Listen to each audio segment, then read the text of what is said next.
Excel Roofing, we're on top of it. Hola, I am Eco the Frog with Excel Roofing, and here's the deal. Hi, I'm Jay Bretz, the owner of Excel Roofing. Today we're going to talk about re-insulating an attic. What I mean by re-insulating is most builders will put about 6 inches of insulation in an attic. We're looking for about 20 these days. What we do is when we tear off an old roof, we're able to take a couple sheets of plywood off and then access the attic from the top before we install the new roof. What we do is we take the bundles of insulation, put it through this machine that fluffs up the insulation, and then it's blown through this hose right here, and we put a brand new blanket of insulation all over inside of the attic. This will get the homeowner an insulation value of at least R49 or better and help them save a lot of money. Let's go take a look. Okay, the first thing that we do is we cut the bags of insulation open and we start prepping the machine. We're going to feed these into the machine. It will fluff up the insulation, and then as soon as we're ready to start pumping insulation into the attic, they'll turn the hose on and we'll go. As you can see, we have the old roof torn off, and now we've cut the felt paper out and we're removing a piece of OSB or plywood. This will be a great way to access the attic, and we'll never have to go through the inside of the home. As you can see, we have the attic opened up, and this provides a bunch of light inside of the attic. It really helps us out when we're working up there. As you can see, now we have brought the hose up on top of the roof and we're feeding it into the attic. The real nice thing about this is we're not having to drag the hose through the home and then up into the attic access. We're able to do it all from up top. Makes for a very clean job. What we're doing right now is part of the attic prep still, but it's on the outside of the house. We're cutting in additional soffit vents. The soffit vents allow air to enter through the bottom of the house and then go out through the top. This ventilates the attic and keeps it cool. This is important that we install some baffles. The baffles provide air tunnels so the air is able to get through the insulation that we add and that we don't block off the soffit vents. We'll go back up inside the attic in just a moment and you'll be able to see the attic baffles from inside. We're back up inside of the attic now, and we're getting ready to install the baffles over the soffit vents. As you can see, the baffles look like pink egg cartons.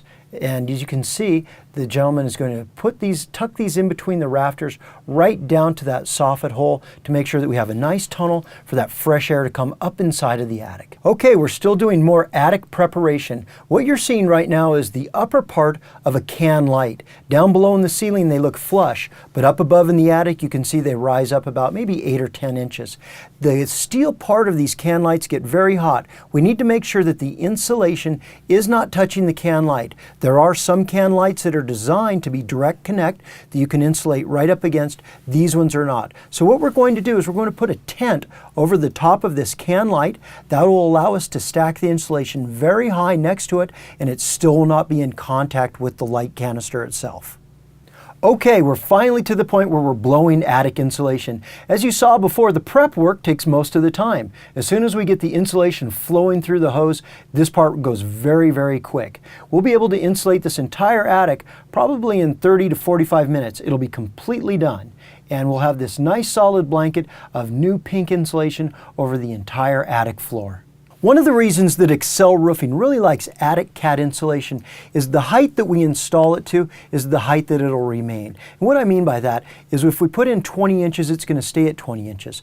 Another popular type of attic insulation is cellulose or ground paper. What happens with cellulose over time is if we stack it to 20 inches, it'll shrink down to maybe 15. What happens when it shrinks down is it loses its R value. So where you might have put in R49 in the beginning, it might go down to R30. So the attic insulation, the type, the fiberglass is very important, and that's why we always use the attic cat. As you can see, we're finished with the insulation now, and we've stacked the new pink insulation to 20 inches.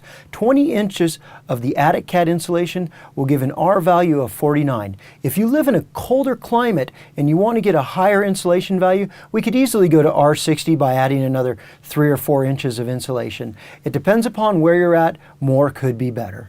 Okay, we have completed the re-insulation of this attic. So what we're going to do is we're going to reinstall the sheet of OSB and close up the hole that we created in the top of the roof.